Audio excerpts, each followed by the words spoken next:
नमस्कार दोस्तों, स्वागत है आपका चिराग क्लासेज के ऑनलाइन यूट्यूब चैनल के ऊपर। तो फ्रेंड्स, कैसे हो आप लोग? आशा करता हूं आप सब बढ़िया होंगे। तो फ्रेंड्स, जैसा कि आप सबको पता है, 4 फरवरी से आपका एसएससी जीडी भर्ती 2025 का एग्जाम शुरू होने वाला है और आज हो गई आपकी 2 फरवरी।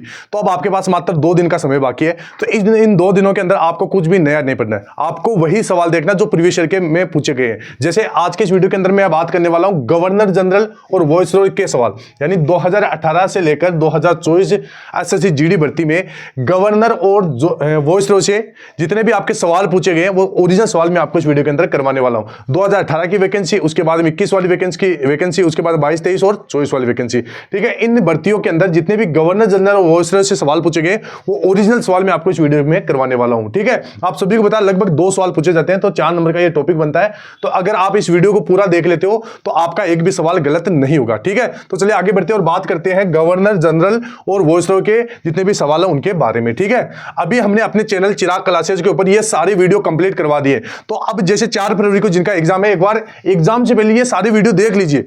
ठीक है, सवाल है, सवाल को आप जल्दी जल्दी निकाल के आगे आप देख सकते हैं। और अगर ये सारे टॉपिक आप देख लिए, जीके के अंदर लगभग 17 क्वेश्चन आप सही कर सकते हैं। ठीक है, आपने चाहे पूरे साल तैयारी कुछ भी नहीं की हो, लास्ट समय में अगर आप इन वीडियोस को देखकर जाते हो तो आपको बहुत ज्यादा इनसे मदद मिलेगी।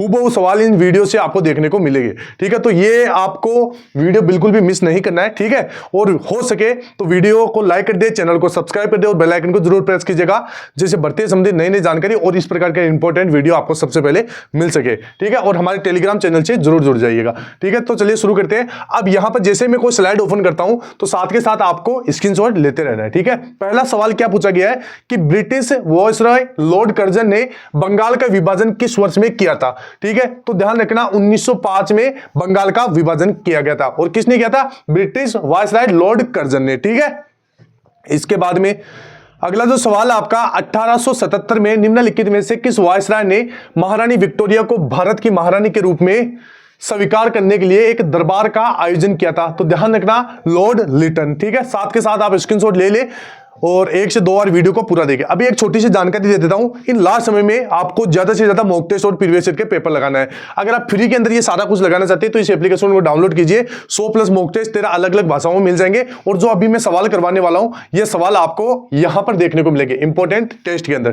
ठीक है, और ये जितने भी आपके सब्जेक्ट वाइज टॉपिक है इनको जरूर एक बार लगाइए। ठीक है, और लास्ट समय में जो ये टेस्ट है ये जरूर लगा के जाइए, आपको बहुत ज्यादा मदद मिलेगी। और जो बच्चा पहली बार एग्जाम दे रहा है, इन हमारे मॉक टेस्ट में ये सुविधाएं दी गई है। सेम यही स्क्रीन आपको कंप्यूटर स्क्रीन में देखने को मिलेगी जब आप एग्जाम दोगे। ठीक है, तो यहां पहले से ही प्रैक्टिस करके जाइए। और यहां पर आप देख सकते हैं 100+ मॉक टेस्ट 13 अलग अलग भाषाओं में है। और ये जो अगर आप हमारे मॉक टेस्ट लगाओगे तो इस प्रकार आप अपना रिजल्ट चेक कर पाओगे और रैंक वगैरह, स्टेट वाइज रैंक और category wise rank in mock test में आप देख पाओगे। तो लिंक डिस्क्रिप्शन बॉक्स में। ठीक है, इसके बाद में 1773 से 1785 तक ब्रिटिश भारत के पहले गवर्नर जनरल कौन थे? तो ध्यान रखना वॉरेन हेस्टिंग। कब थे? 1773 से लेकर 1785 में। इसके बाद में आगे बढ़ते हैं। अगला जो सवाल आपका, सवाल ध्यान से देखिएगा, सवाल में थोड़ा सा जूम कर देता हूं। प्रथम विश्व युद्ध किस वायसराय के समय शुरू हुआ था? तो 4 ऑप्शन है, तो इनमें से जो सही ऑप्शन होगा वो होगा पहला ऑप्शन, लॉर्ड हार्डिंग द्वितीय के समय। ठीक है, इसके बाद में लॉर्ड कर्जन के समय की सर्वाधिक महत्वपूर्ण घटना है, तो इन चारों में से कौन सी घटना है सर्वाधिक महत्वपूर्ण? ऑप्शन 3, यानी जो आपका बंगाल का विभाजन हो जाएगा ये लॉर्ड कर्जन के समय की है। इसके बाद में प्राचीन स्मारकों की सुरक्षा और मरम्मत के लिए भारतीय पुरातत्व विभाग की स्थापना किसने की थी? तो यहां पर 4 ऑप्शन है, तो जल्दी से बताइए इसका राइट आंसर। तो इसका जो राइट आंसर होगा वो होगा लॉर्ड कर्जन। ठीक है, इसके बाद में अगला जो सवाल देखते हैं। सवाल आपका किस ब्रिटिश गवर्नर ने बंगाल में द्वैत शासन व्यवस्था को समाप्त कर दिया? तो ध्यान रखना वॉरेन हेस्टिंग ने बंगाल में द्वैत शासन प्रणाली थी उसको समाप्त कर दिया।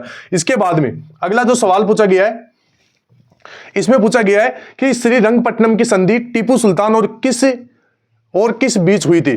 ठीक है, टीपू सुल्तान और किसके बीच में हुई थी? तो ध्यान रखना कॉर्नवालिस के मध्य। ठीक है, किसके मध्य? कॉर्नवालिस के मध्य। इसके बाद में निम्न में से किसे आधुनिक भारत के निर्माता के रूप में जाना जाता है? तो ऑप्शन 4 लॉर्ड डलहौजी। ठीक है, तो यह चीज आपको ध्यान में रखना है। इसके बाद में आगे बढ़ते हैं।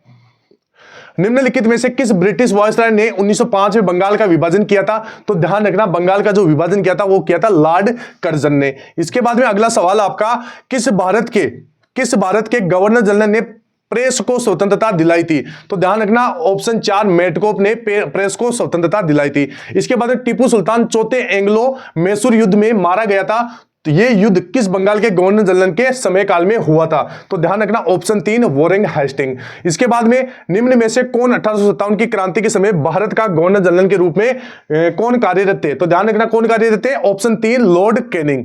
इसके बाद में अगला सवाल देखते हैं, 1773 में भारत के प्रथम गवर्नर जनरल कौन बने? तो ध्यान रखना वॉरेन हेस्टिंग। ठीक है, यह सवाल काफी बार रिपीट हो चुका है। इसके बाद में जो अगला सवाल है आपका, निम्न में से किस वायसराय की भारत में उसी के शासनकाल में हत्या की गई थी? तो ध्यान रखना ऑप्शन बी लॉर्ड मेयो आपका सही जवाब हो जाएगा। स्वतंत्रता के बाद भारत के पहले गवर्नर जनरल कौन बने? तो भारत के पहले गवर्नर जनरल पूछा है। अगर भारत के पहले गवर्नर जनरल पूछे तो लॉर्ड माउंटबेटन हो जाएगा। अगर पहले भारतीय पूछे तो यहां पर राजगोपालाचारी हो जाएगा। इसके बाद में अगला जो सवाल है, भारत में पहली बार जनगणना किसके समय काल में हुई थी? तो ध्यान रखना ऑप्शन बी लॉर्ड मेयो। ठीक है, इसके बाद में रिचर्ड वेलेस्ली। ठीक है, ध्यान रखना 1998 से लेकर 1805 तक भारत के गवर्नर जनरल थे। ठीक है, सभी एक बार वीडियो को लाइक कर दे, क्योंकि इस वीडियो को जितने बनाने में जितनी मेहनत लगी है उतना किसी भी वीडियो में नहीं लगी है। तो एक बार सपोर्ट दिखाइए, वीडियो को लाइक कीजिए, चैनल को सब्सक्राइब कर लीजिए। ठीक है, क्योंकि 4 फरवरी को मैं पेपर का एनालिसिस भी करने वाला हूं और बताऊंगा कि किस प्रकार के सवाल पूछे जा रहे हैं। ठीक है, इसके बाद में 1793 में स्थायी बंदोबस्त लागू होने पर भारत का गवर्नर जनरल कौन था? तो ध्यान रखना चार्ल्स कॉर्नवालिस। ठीक है, इसके बाद में वर्ष 1829 में गवर्नर जनरल विलियम बेंटिंक द्वारा सती प्रथा को अवैध और दंडनीय बना दिया गया था। ध्यान रखना किसके द्वारा? विलियम बेंटिंक के द्वारा। जितने भी अच्छे अच्छे काम हुए आपके वो विलियम बेंटिंक के समय ही हुए थे। ठीक है, ये ध्यान रखना आपको। इसके बाद में अगला जो सवाल आपका यहां पर पूछा गया कि सिविल सेवा परीक्षा की शुरुआत भारत में किस वायसराय के समय काल में हुई थी? तो ध्यान रखना लॉर्ड रीडिंग के द्वारा। ठीक है, काल में किस वायसराय के समय सिंचाई आयोग, पुलिस आयोग और विश्वविद्यालय आयोग की स्थापना की गई थी? तो ध्यान रखना ऑप्शन 3 कर्जन इसमें सही है जवाब हो जाएगा। इसके बाद लॉर्ड कैनिंग के समय सबसे प्रसिद्ध ऐतिहासिक घटना कौन सी है? तो ध्यान रखना 1857 का विद्रोह। इसके बाद में जो अगला सवाल आपका, बंगाल में स्थायी बंदोबस्त निम्नलिखित में से किस गवर्नर जनरल द्वारा किया गया था? तो ध्यान रखना लॉर्ड कॉर्नवालिस। ठीक है, इसके बाद में जो अगला सवाल आपका, भारत को तलवार के बल पर विजित किया गया है और इसी के बल पर उसकी रक्षा की जाएगी, यह कथन किस वायसराय का है? तो यह किसका है? ऑप्शन 2 लॉर्ड एलिगिन द्वितीय। इसके बाद में रोलेट एक्ट किस वायसराय के काल में पास हुआ था? तो 4 ऑप्शन है, इसमें जो सही जवाब होगा वो होगा लॉर्ड चेम्सफोर्ड। इसके बाद में विधवा पुनर्विवाह अधिनियम किस वायसराय के समय काल में लागू किया गया था? तो लॉर्ड कैनिंग के समय काल में। इसके बाद में जो अगला सवाल आपका, वर्ष 1829 में गवर्नर जनरल विलियम बेंटिंक द्वारा सती प्रथा को अवैध और दंडनीय बना दिया गया था। ठीक है, यह ध्यान रखना, बहुत बार सवाल पूछा गया है। इसके बाद में हड़प नीति, राज्य हड़प नीति यानी डॉक्ट्रिन ऑफ लैप्सेस भी इसको बोल सकते हैं, के तहत ब्रिटिश राज्य में विलय होने वाला पहला राज्य कौन सा था? तो ध्यान रखना सतारा। ठीक है, इसके बाद में निम्न में से किस भारत के गवर्नर जनरल के शासनकाल में रेलवे और संचार प्रणाली की शुरुआत हुई थी? तो ध्यान रखना ऑप्शन 2 डलहौजी। ठीक है, इसके बाद में लॉर्ड वेलेस्ली के द्वारा शुरू सहायक संधि प्रणाली को निम्न में से किस स्थान के शासक ने सबसे पहले स्वीकारा था? तो कौन था? ऑप्शन 2 हैदराबाद ने। इसके बाद में भारत के किस वायसराय ने भारत में स्थानीय सरकारी निकाय बनाने की पहल की? तो ध्यान रखना लॉर्ड रिपन। इसके बाद में जो अगला सवाल पूछा गया था, रेयतवाड़ी व्यवस्था या रेयतवाड़ी प्रणाली सबसे पहले कहां शुरू की गई थी? तो ऑप्शन 4 मद्रास में यह शुरू की गई थी। निम्न में से किस भारत के गवर्नर जनरल ने राजा राम मोहन राय के साथ मिलकर सती प्रथा का अंत किया था? तो लॉर्ड विलियम बेंटिंक। ठीक है, सती प्रथा का अंत किया था। निम्न में से किसने अंग्रेजी को भारत में उच्च शिक्षा का माध्यम बनाया? तो ध्यान रखना लॉर्ड मेयो आपका सही जवाब हो जाएगा। इसके बाद में लॉर्ड कर्जन वायसराय के रूप में किस वर्ष भारत आया? तो 1899 के वर्ष में यह भारत आए थे। इसके बाद में कैनिंग के समय उच्च न्यायालय की स्थापना किन शहरों में की गई थी? तो ध्यान रखना यहां पर बंबई, कलकत्ता और मद्रास में। इसके बाद प्रसिद्ध जलियांवाला बाग हत्याकांड किसके शासनकाल में हुआ था? तो लॉर्ड चेम्सफोर्ड के। लॉर्ड मेयो ने अपने समय काल में मेयो कॉलेज की स्थापना कहां की थी? तो अजमेर आपका सही जवाब हो जाएगा। इसके बाद में जो अगला सवाल है आपका, भारतीय राष्ट्रीय कांग्रेस की स्थापना के समय भारत का वायसराय कौन था? तो ध्यान रखना लॉर्ड डफरिन। कौन था? Lord Dufferin. इसके बाद में अगला सवाल है, किस उदार वायसराय ने नगर पालिका के लिए स्थानीय स्वशासन को अधिनियमित किया और 1878 के अलोकप्रिय वर्नाकुलर प्रेस अधिनियम को निरस्त कर दिया। तो लॉर्ड रिपन इसमें सही जवाब हो जाएगा। इसके बाद में एशियाटिक सोसाइटी ऑफ बंगाल की स्थापना निम्न में से किस बंगाल के गवर्नर जनरल के समय काल में हुई थी? तो वॉरेन हेस्टिंग हो जाएगा। निम्न में से किसे सिविल सेवा का जनक कहा जाता है? तो ध्यान रखना option C Lord Cornwallis.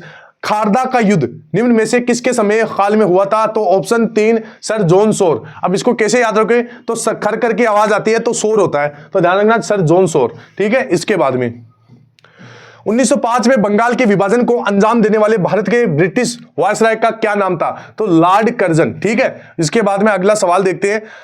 Calcutta में उच्चतम न्यायालय की स्थापना किसके द्वारा की गई थी? तो ध्यान रखना ऑप्शन 2 1773 रेगुलेटिंग एक्ट। इसके बाद निम्न में से कौन बंगाल का प्रथम गवर्नर था? तो ध्यान रखना ऑप्शन 3 रॉबर्ट क्लाइव। 1773 में रेगुलेटिंग एक्ट के तहत भारत में पहले उच्चतम न्यायालय की स्थापना 1774 में कहां की गई थी? तो ऑप्शन 2 कलकत्ता के अंदर की गई थी। इसके बाद में आगे बढ़ते हैं।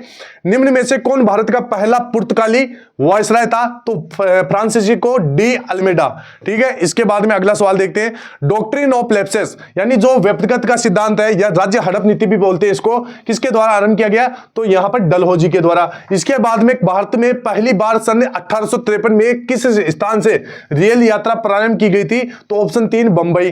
पिट्स इंडिया एक्ट के अंतर्गत निम्न में से किसे स्थापित किया गया था? तो ध्यान रखना नियंत्रण बोर्ड को। इसके बाद में तो फ्रेंड्स कैसा लग रहा है वीडियो एक बार कमेंट बॉक्स में बताइएगा, और वीडियो अच्छा लगे तो वीडियो को लाइक और चैनल को सब्सक्राइब कर दे। ठीक है, निम्न में से किस वायसरॉय ने 1882 में हंटर कमीशन की नियुक्ति की थी? तो लॉर्ड रिपन आपका सही जवाब हो जाएगा। ठीक है, इसके बाद में किस भारतीय राज्य पर कब्जा करने के लिए राज्य हड़प नीति को नहीं अपनाया गया था? तो ध्यान रखना पंजाब को। बाकी जो तीनों थे इनको अपनाया गया था। ईस्ट इंडिया कंपनी का अंतिम गवर्नर जनरल और क्राउन के अधीन पहला वायसरॉय कौन था? तो ध्यान रखना लॉर्ड कैनिंग इसमें पहला वायसरॉय था। एक खुली प्रतियोगिता परीक्षा के माध्यम से इंडियन सिविल सर्विसेज में भारतीयों के लिए प्रवेश को निम्नलिखित में से किसने संभव बनाया था? तो ध्यान रखना ऑप्शन बी डलहौजी ने। निम्न में से वायसरॉय ने 1882 में हंटर कमीशन की नियुक्ति की थी, तो लॉर्ड रिपन इसमें सही जवाब हो जाएगा। इसके बाद में भारत में राजस्व एकत्र करने के लिए स्थायी प्रणाली की शुरुआत किसने की थी? तो ध्यान रखना option B Lord Cornwallis. British शासनकाल के दौरान मद्रास में रैयतवाड़ी प्रणाली की शुरुआत किसके द्वारा करने वाला कौन था? तो ध्यान रखना ऑप्शन 3 थॉमस मुनरो। बंगाल का पहला गवर्नर जनरल कौन था? तो ऑप्शन बी वॉरेन हेस्टिंग। इसके बाद में यहां पर एक छोटी सी जानकारी दे देता हूं, उसके बाद में सवाल कुछ और भी है। ठीक है, यहां पर अगर आप फ्री में 100+ मॉक टेस्ट 13 अलग अलग भाषाओं में लगाना चाहते हैं और जो अभी मैं सवाल बता रहा हूं इनका टेस्ट के रूप में इनको देना चाहते हैं, तो इस एप्लीकेशन को डाउनलोड कर लीजिए, लिंक डिस्क्रिप्शन बॉक्स में। इसके बाद में निम्नलिखित में से किस अधिनियम ने भारत के गवर्नर जनरल के वायसरॉय की उपाधि प्रदान की थी? तो भारत सरकार अधिनियम 1858। इसके बाद में जो अगला सवाल है, भारतीय सिविल सेवा में चुने जाने वाले पहले भारतीय कौन थे? तो कौन थे आपके? सत्येंद्र नाथ टैगोर। इंग्लैंड के हाउस ऑफ कॉमन्स द्वारा भारत के किस गवर्नर जनरल पर महाभियोग चलाया गया था? तो वॉरेन हेस्टिंग। निम्न में से कौन भारत का पहला वायसराय था? तो ऑप्शन बी हो जाएगा लॉर्ड कैनिंग। ठीक है, यह ध्यान रखना। किस वायसराय के काल में भारत और अफगानिस्तान के बीच डुरंड रेखा का निर्णय हुआ था? तो ऑप्शन 4 लॉर्ड लेस्डाउन। ठीक है, इसके बाद में लॉर्ड डफरिन के समय काल की महत्वपूर्ण घटना निम्न में से कौन सी है? तो ऑप्शन 2 राष्ट्रीय कांग्रेस की स्थापना। सर्वप्रथम किसने समाचार पत्रों की स्वतंत्रता को बहाल करते हुए वर्नाकुलर प्रेस एक्ट को समाप्त कर दिया था? तो ऑप्शन 3 लॉर्ड रिपन। इसके बाद में जो अगला सवाल आपका 1877 में वायसरॉय लिटन ने 1877 में वायसरॉय लिटन ने महारानी विक्टोरिया को भारत की सम्राज्ञी के रूप में स्वीकार करने के लिए एक दरबार का आयोजन किया था। इसके बाद में जो अगला सवाल आपका, भारत के अंतिम गवर्नर जनरल कौन थे? तो ध्यान रखना राजगोपालाचारी। ठीक है, नियमित रूप से जनगणना की शुरुआत किसके समय काल में हुई थी? तो ऑप्शन 4 लॉर्ड रिपन। भारतीय विश्वविद्यालय अधिनियम किस वायसरॉय के समय काल में पास किया गया था? तो ऑप्शन 2 लॉर्ड कर्जन। ठीक है, तो यह सवाल है। इसके बाद में निम्नलिखित में से किस केंद्र शासित प्रदेश में लेफ्टिनेंट गवर्नर उपराज्यपाल नहीं है? तो ध्यान रखना दमन और दीव। इसके बाद में जो अगला सवाल आपका, स्वामी दयानंद सरस्वती द्वारा आर्य समाज की स्थापना किए जाने के समय भारत का वायसराय कौन था? तो लॉर्ड नॉर्थबुक बुक। ठीक है, इसके बाद में अगला सवाल है, जम्मू और कश्मीर के दूसरे लेफ्टिनेंट गवर्नर कौन बने? तो श्री मनोज सिन्हा। इसके बाद में भारत एवं यूरोप के बीच समुद्री टेलीग्राफ सेवा किस वायसरॉय के समय शुरू हुई थी? तो ऑप्शन 1 सर जॉन लॉरेंस। इतिहास में किस वायसरॉय को भारत के उद्धारक की संज्ञा दी गई थी? तो ऑप्शन 1 लॉर्ड रिपन। समाचार पत्रों पर प्रतिबंध लगाने के लिए लिटन ने कौन सा एक्ट पारित किया था? तो option 3 vernacular press act. Bharat में निम्नलिखित में से कौन सा पुर्तगाली वायसराय था? तो फ्रांसिस्को डी आल्मेडा। ठीक है, इसके बाद में अगला सवाल आपका, भारत सरकार अधिनियम 1935 किस वायसराय के समय काल में पारित हुआ था? तो ऑप्शन 2 लॉर्ड वेलिंगटन। इसके बाद में गांधी जी का सविनय अवज्ञा आंदोलन किस वायसराय के समय काल में शुरू किया गया था? तो लॉर्ड इरविन। किस वायसराय के समय चोरा चोरी और काकोरी कांड जैसी घटना घटी थी? तो ऑप्शन 1 लॉर्ड रीडिंग। इसके बाद में अगला सवाल देखते हैं, शाही उपाधि अधिनियम 1876 के माध्यम से महारानी विक्टोरिया केसर ए हिंद या भारत की महारानी की उपाधि धारण की। महारानी विक्टोरिया द्वारा उक्त उपाधि धारण किए जाने के समय ब्रिटिश भारत का वायसराय कौन था? तो लॉर्ड यहां पर लिटन था। इसके बाद में अगला सवाल है, साइमन कमीशन भारत कब आया? तो ध्यान रखना ऑप्शन 3 लॉर्ड इरविन के समय। भारत में कंपनी द्वारा नियुक्त अंतिम गवर्नर जनरल तथा ब्रिटिश सम्राट के अधीन नियुक्त किया गया भारत का प्रथम वायसराय कौन था? तो ऑप्शन 2 लॉर्ड कैनिंग। निम्न में से किसे भारत में स्थानीय स्वशासन के जनक के रूप में जाना जाता है? तो ऑप्शन 1 लॉर्ड रिपन। ठीक है, इसके बाद में खिलजी और तुगलक शासकों ने सैन्य कमांडरों को क्षेत्रों का गवर्नर नियुक्त किया था। इन क्षेत्रों को किस नाम से जाना जाता है? तो ध्यान रखना इक्ता के नाम से जाना जाता है। तो ये थे कुछ सवाल। अगर आप सवालों को टेस्ट के रूप में देना चाहते हैं तो इस एप्लीकेशन को डाउनलोड कर लीजिए, और 100+ मॉक टेस्ट 13 भाषाओं में देना चाहते हैं तो भी इस एप्लीकेशन को डाउनलोड कीजिए, आपको सारा कुछ मटेरियल फ्री के अंदर मिलेगा। अब यहां पर जल्दी से आप कमेंट कीजिए कि अगला जो टॉपिक चाहिए, सर अगला जो वीडियो चाहिए वो कौन से टॉपिक के ऊपर आपको चाहिए। ठीक है, टॉपिक का नाम ज्यादा से ज्यादा कमेंट कीजिए, जिस भी टॉपिक का ज्यादा कमेंट आएगा उसका वीडियो बना दिया जाएगा। और 4 फरवरी से हम अपने चैनल के ऊपर आपको पूरा एनालिसिस करवाएंगे कि भाई किस प्रकार के सवाल पूछे जा रहे हैं एसएससी जीडी की फर्स्ट शिफ्ट में, सेकंड शिफ्ट में, थर्ड शिफ्ट में। तो आप चैनल से जुड़ जाइए, ओरिजिनल सवाल देखने को मिलेंगे। ठीक है, हो सकता है थोड़ी देरी हो जाए लेकिन ओरिजिनल सवाल आपको देखने को मिलेंगे। तो आई होप वीडियो अच्छा लगा होगा। फिर मिलते हैं नेक्स्ट वीडियो के अंदर, तब तक के लिए जय हिंद, जय भारत, वंदे मातरम।